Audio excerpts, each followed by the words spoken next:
jam tangan mereka semua.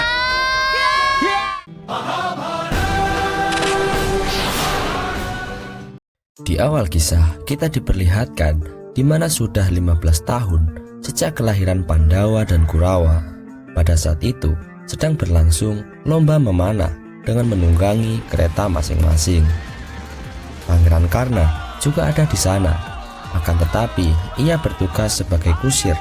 Pada saat itu, kereta yang ditunggangi Pangeran Karna terperosok ke dalam lubang. Ksatria itu menyuruh Pangeran Karna untuk segera menarik keretanya. Dengan segenap kekuatannya, ia berusaha untuk menarik kereta itu sendiri. Dan tanpa ia sadari, muncullah perisai pemberian Dewa Surya. Dan ia pun berhasil menarik keluar kereta itu. Ia langsung memacu kudanya sampai menyalip para peserta lain yang ada di depannya.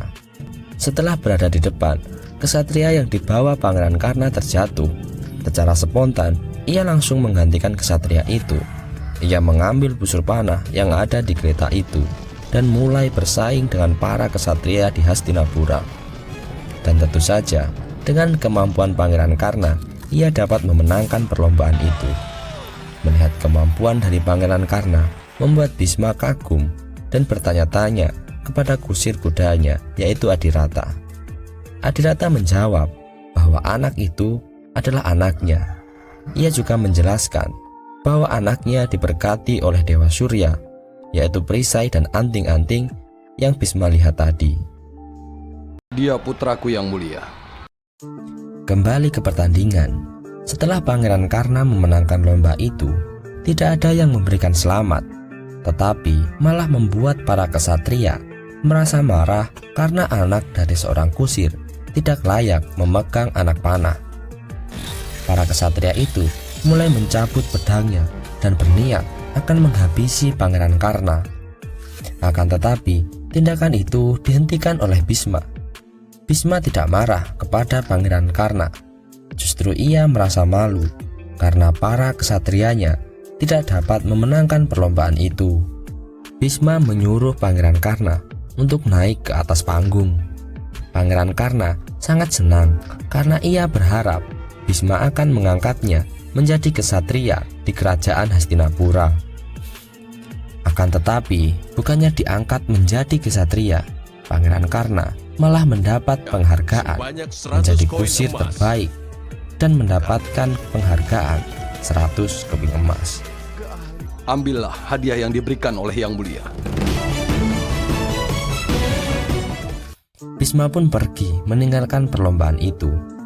Di dekat kereta, Bisma berbicara dengan Adirata bahwa ia merasa bingung dan cemas dengan kemampuan anaknya. Para prajurit dan ksatria tidak akan memaafkan Pangeran Karna. Bisma memberi saran kepada Adirata untuk memindahkan anaknya di kerajaan bagian timur, yaitu kerajaan Magadha. Di sana, siapapun dapat mengangkat busur panah. Di sana, Pangeran Karna bisa belajar memanah dan bisa menjadi ksatria. Dia harus tinggal di Magadha. Di sana strata yang berbeda boleh mengangkat senjata. Adegan pun berpindah. Kita diperlihatkan di mana para anak-anak Kurawa yang bertindak semena-mena. Para Kurawa itu mengobrak-abrik semua barang yang ada di pasar Hastinapura. Sampai pada akhirnya ada satu anak pedagang ikan yang tidak sengaja menodongkan pisau kepada Pangeran Dursasana atau anak kedua dari para Kurawa. Tentu tindakan itu membuat Pangeran Dursasana sangat marah dan berniat akan membunuh anak pedagang itu. Akan tetapi, di waktu yang tepat, tindakan Pangeran Dursasana dihentikan oleh kakak tertua dari para Kurawa, yaitu Pangeran Duryudana. Akan tetapi, bukannya menghentikan tindakan adiknya, Pangeran Duryudana malah berniat akan membunuh anak itu dengan tangannya sendiri. Beruntung, Pangeran Sengguni datang tepat waktu. Ia menghentikan tindakan dari semua keponakannya. Pangeran Sengguni juga menyuruh para keponakannya untuk meninggalkan tempat itu. Dan untuk pedagang yang terlibat masalah, semuanya ditangkap dan dibawa menuju kerajaan Hastinapura. Di kerajaan Hastinapura, Pangeran Duryodhana dan Pangeran Dursasana tetap tidak terima kepada pamannya Sengkuni karena menghentikan tindakannya. Akan tetapi, Pangeran Sengkuni terus memberitahu bahwa tindakan yang dilakukan para Kurawa adalah tindakan yang salah. Pangeran Sengkuni juga berjanji akan menghukum para nelayan tadi. Akan tetapi, sebelum Pangeran Sengkuni pergi, ia menggores lengan Duryodhana dengan pisaunya. Ia juga berkata untuk tidak menghentikan darah yang ada di lengannya. Tentu, tindakan itu ada maksud dan tujuannya.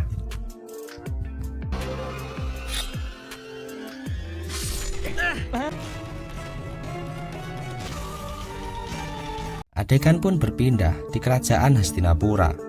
Di sana sudah berjejer para nelayan yang terlibat masalah dengan Pangeran Duryodhana. Para nelayan itu disidang di sana. Setelah mendengarkan penjelasan nelayan tadi, Bhisma dan Widura memutuskan para Kurawa untuk meminta maaf kepada para nelayan. Karena sudah jelas, tindakan yang dilakukan para Kurawa adalah hal yang salah. Akan tetapi, pada waktu itu, Pangeran Sengkuni datang.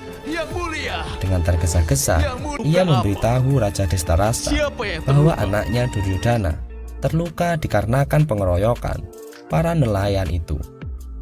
Tentu semua itu hanyalah bualan Sengkuni. Ia sudah mengatur semua ini agar seolah-olah para nelayanlah yang salah. Dan benar saja, Raja Destarasta yang sangat menyayangi anak-anaknya tidak terima akan berita itu. Ia langsung menjatuhi hukuman mati kepada para nelayan itu. Pada saat itu, Bhisma menolak keputusan Raja Destarasta karena hukuman itu terlalu kejam. Akan tetapi, Raja Destarasta yang sudah dipenuhi dengan amarah tidak menggubris perkataan dari Bhisma. Ibu Setyawati pun datang. Ia juga membujuk Raja Destarasta untuk membatalkan keputusannya karena tindakannya tidak mencerminkan seorang raja sejati. Akan tetapi, semua perkataan Ibu Setyawati dibantah oleh Raja Destarasta. Bahkan ia sekarang tidak mau menuruti Ibu Setyawati sekalipun. Di tengah perdebatan itu, Pangeran Sengkuni memberi masukan dengan sedikit menyindir Ibu Setyawati. Karena Ibu Setyawati berasal dari kerajaan nelayan, Pangeran Sengkuni beranggapan jika Raja Destarasta membunuh para nelayan itu sama saja menyakiti hati Ibu Setyawati. Mendengar masukan dari Pangeran Sengkuni, Raja Destarasta mengganti hukuman bagi para nelayan, yaitu dengan mengusir semua nelayan yang ada di Hastinapura. Para nelayan mulai sekarang diusir dari wilayah Kuru ini. Keputusan ini membuat Sengkuni senang karena memang tujuannya hanya untuk memecah persaudaraan antara kerajaan nelayan dan kerajaan Hastinapura yang dibangun sejak lama. Semua terdiam dan merasa sangat kecewa dengan keputusan Raja Destarasta. Patuhilah perintahku, patuhilah perintahku, patuhilah perintahku. Di dekat sungai, Ibu Setyawati merasa sangat sedih karena para nelayan dan semua kerabatnya pergi meninggalkan kerajaan Hastinapura. Dengan tangis di matanya, ia tidak bisa berbuat apa-apa. Ia hanya bisa melihat mereka pergi dengan raut wajah yang kecewa. Di sana juga ada kakak dari Ibu Setyawati. Kakak itu menghampirinya dan berkata bahwa Raja Destarasta dan anak-anaknya tidak pantas menjadi raja. Ia mengharapkan Raja Pandu, karena jika Raja Pandu yang menjadi raja, kejadian ini tidak mungkin terjadi. Manakah Raja Pandu? Adegan pun berpindah di hutan tempat para Pandawa. Di sana terlihat para Pandawa yang tengah berlarian dan terlihat sedang mencari sesuatu. Ternyata ia sedang mencari kakak Bima yang sedang bersembunyi. Ketiga adiknya bersama-sama mencari kakaknya. Arjuna menggunakan keahlian memanahnya, Nakula yang memanjat pohon, dan Sadewa yang meminta bantuan burung merpati untuk mencari kakaknya. Dan tidak butuh waktu lama, Bima pun bisa ditemukan oleh adik-adiknya. Ternyata Bima bersembunyi karena mengambil ladu milik mereka. Di sana Bima dan ketiga adiknya masih berebut ladu. Sampai pada akhirnya kakak tertua dari para Pandawa, yaitu Yudhistira, pun datang di sana. Ia melerai adik-adiknya dan mengajak mereka untuk makan bersama. Ayo duduk.